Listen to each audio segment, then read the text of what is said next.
तो नामदेव जी रोज अपनी मां के साथ जाते थे दर्शन करने। बहुत ध्यान से सुनना। नामदेव जी रोज ठाकुर जी से कहते, ठाकुर जी हम भोग बना के मंदिर लाते हैं, आपको पवाते हैं, कभी ऐसा अनुग्रह करो ना कि आप घर आके ही पाओ हमारे। वहीं मां गरम गरम चूल्हे पर रोटी बनाएगी, आप थाली पर बैठना, मैं आपको परोसा करूंगा, मेरे घर पे आके आप प्रसाद पाओगे, बड़ी कृपा होगी। रोज नामदेव जी कहते, हमारे घर कब आओगे, हमारे घर कब आओगे।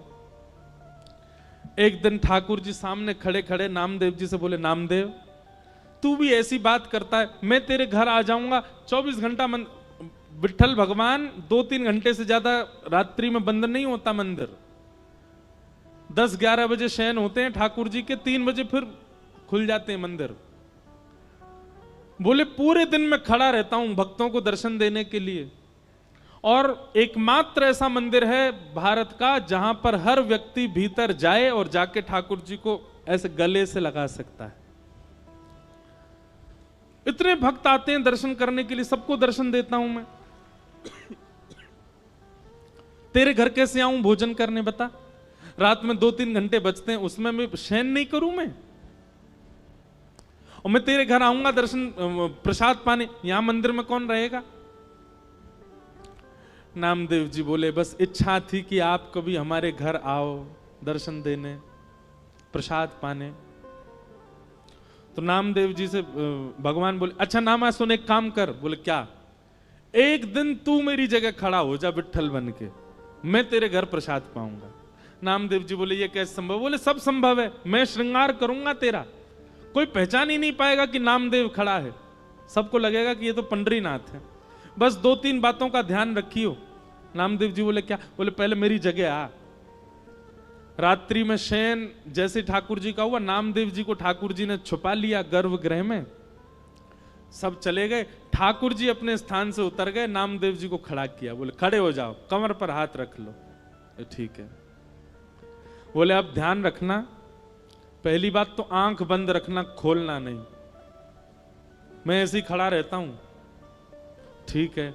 दूसरी बात, सुबह 3 बजे पुजारी जी आएंगे और तुमको नींद आ रही होगी बहुत जोर से, वो घंटे घड़ियाल बजाएंगे जोर जोर से, तो घंटे घड़ियाल सुनकर के तुम्हारी नींद खुलेगी, आंख मत खोल लेना, बंदी रखना। और फिर उसके बाद वहां मंगला आरती को वहां बोलते हैं काकड़ा आरती। कौन सी आरती? मंगला आरती को बोलते काकड़ा आरती। तो मंगला आरती जब होगी, आरती के बाद तुम्हारे ऊपर ठंडा ठंडा दूध डाला जाएगा, तुम्हारे ऊपर दही डाली जाएगी, शहद डाला जाएगा, जल डाला जाएगा। उससे ठिठर मत जाना, खड़े रहना स्थिर होके। नामदेव जी बोले अच्छा। फिर बोले काकड़ा आरती के बाद माखन मिश्री मिश्रित करके तुम्हारे मुख से लगाई जाएगी, उसको खा मत जाना, भूख तो बहुत लगेगी तुमको, मुंह में पानी भी आएगा, उसको लगे रहने देना, चाट मत लेना उसको। कहीं तुमने चाट लिया तो सब समझ जाएंगे नामदेव, खूब पिटाई होगी तुम्हारी। जी भगवान। इतने भक्त आएंगे दर्शन करने के लिए, और सब आकर के तुम्हारे पैरों को ऐसे पकड़ करके अपना सिर रखा करेंगे। कोई रोएगा, कोई चिल्लाएगा, कोई अपना दुख बताएगा, कोई अपना दर्द बताएगा। सबकी बातें सुन लेना, पूरी मत करना, क्योंकि एक की पूरी करी तो सबकी करनी पड़ जाएंगी। वो सब विधान कर्म का है, सब अपने कर्म से सब भोग लेंगे, पालेंगे, वो सब मैं कर लूंगा व्यवस्थित, तुम मत कर देना। नामदेव जी तो उतरने लगे, जय जय मत आओ भोजन करने, आप खड़े ही हो जाओ। ठाकुर जी बोले नहीं, अब तो मैं जाऊंगा, अब तू खड़ा रहे यहीं पे। और नामदेव जी को खड़ा करके भगवान ने उनके अंग का स्पर्श किया, बिल्कुल ऐसे खड़े हो गए जैसे विठ्ठल भगवान। ठाकुर जी बोले अब खड़ा रहे, मैं जा रहा हूं तेरे घर। और श्री पंडरीनाथ भगवान पीतांबरी पहने, कस्तूरी की अद्भुत सुगंधी आ रही है, कटाक्ष नेत्र मकराकृत कुंडल पहने हैं, और छम छम चलते हुए नामदेव के घर पहुंच गए। नामदेव की मैया से बोले मैया भोजन पवाओ। पहले तो बहुत रोई, स्वागत किया, लिपट गई ठाकुर जी से। मैया बोली नामा गया था आपको लेने, वो कहां है? ठाकुर जी बोले वो व्यस्त है, हमारी जगह खड़ा है मंदिर में। मैया जल्दी भोजन पवाओ। और नामदेव जी की माता जी खूब प्रेम से रोटी बना बना के पवा रही हैं। वहां नामदेव जी खड़े चुपचाप और मन में सोच रहे हैं, निमंत्रण मैंने दिया था, सुख मां को मिल रहा है पूरा। इतने में ही पुजारी आ गए, घंटे घड़ियाल बजने लगे, जोर जोर की घंटों की आवाज सुन के नामदेव जी घबरा गए, पर तुरंत स्थिर हो गए। हिलना नहीं है, ठाकुर जी कह के गए। कपाट खुले, बोल पंडलीक वरदे श्री हरि विठ्ठल ज्ञान देव तुकाराम श्री पंडरीनाथ भगवान की। सब जय जयकार करने लगे। नामदेव जी स्थिर खड़े हैं।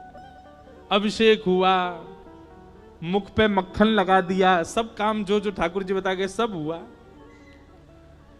जैसी काकड़ा आरती होने लगी तो पंडरीनाथ भगवान नामदेव जी के घर बैठे थे। घर बैठे बैठे ठाकुर जी के मन में आया, मैया चलो नामा से मिलके आते हैं। और एक काली सौल ठाकुर जी ने ओढ़ी, सिर के ऊपर डाल ली, अपना रूप छुपा लिया कि किसी को दिखूं ना।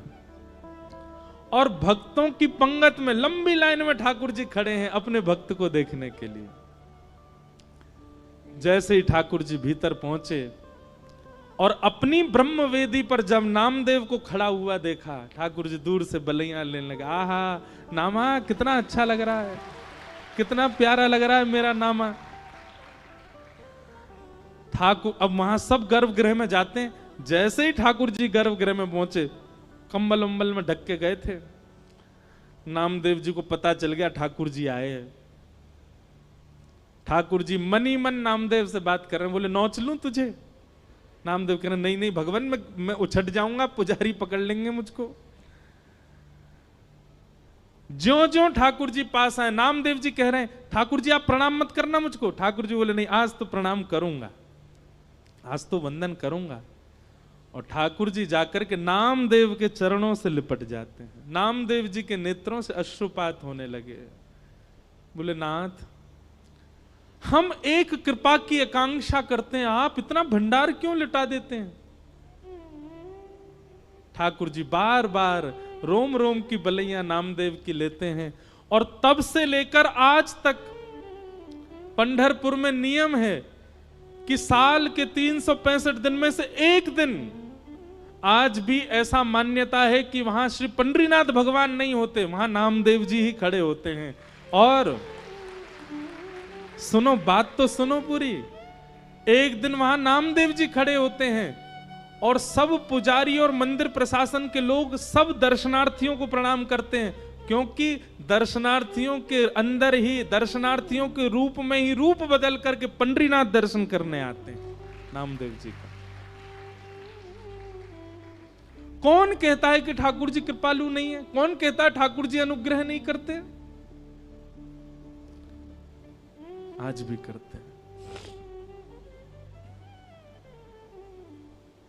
ऐसे भक्त ठाकुर जी को अति प्रिय हैं, इनको कहते हैं निर्गुण भक्त।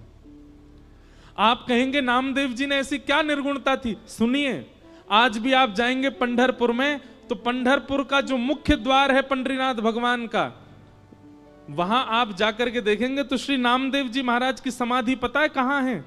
मंदिर की जो सीढ़ियां हैं चढ़ने वाली, उन सीढ़ियों में नामदेव जी की और पूरे परिवार की समाधि है। नामदेव जी का भाव है आज से लेकर के जब तक पंडरीनाथ भगवान विराजे रहेंगे, हमारी इच्छा है जितने दर्शनार्थी आए हमारे ऊपर होकर के पंडरीनाथ का दर्शन करने जाएं, सबकी चरण रज हमको प्राप्त हो।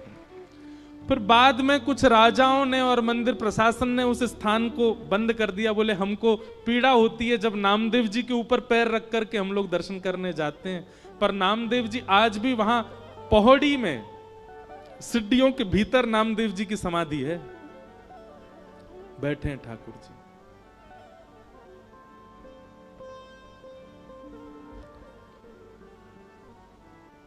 नामदेव जी कीर्तन कर रहे थे और उनके कीर्तन में हजारों वैष्णव नृत्य कर रहे थे। उस कीर्तन की ध्वनि जब पंढरपुर में पंडरीनाथ भगवान को सुनाई दी तो अपनी ब्रह्म वेदी पर खड़े हुए भगवान रुक्मणी जी से कहने लगे, रुक्मणी मैं जाऊं कीर्तन में, मेरा मन नहीं लग रहा, मुझे बहुत अच्छा नामदेव की बहुत याद आ रही है। रुक्मणी जी बोली आप चले गए तो पूरे पूरे कीर्तन को भंग कर दोगे। भगवान बोले क्यों? बोले आपको देख करके सब कीर्तन में मदमस्त हैं, सब छोड़ देंगे, आपको देखने लग जाएंगे। ठाकुर जी बोले मैं रूप बदल के चला जाऊंगा, मैं पीछे जाके खड़ा हो जाऊंगा, मैं किसी के सामने नहीं जाऊंगा, पर मुझे कीर्तन सुनने जाने दो। रुक्मणी जी बोली अच्छा ठीक है जाओ। ठाकुर जी रूप छिपा करके कीर्तन में पहुंचे।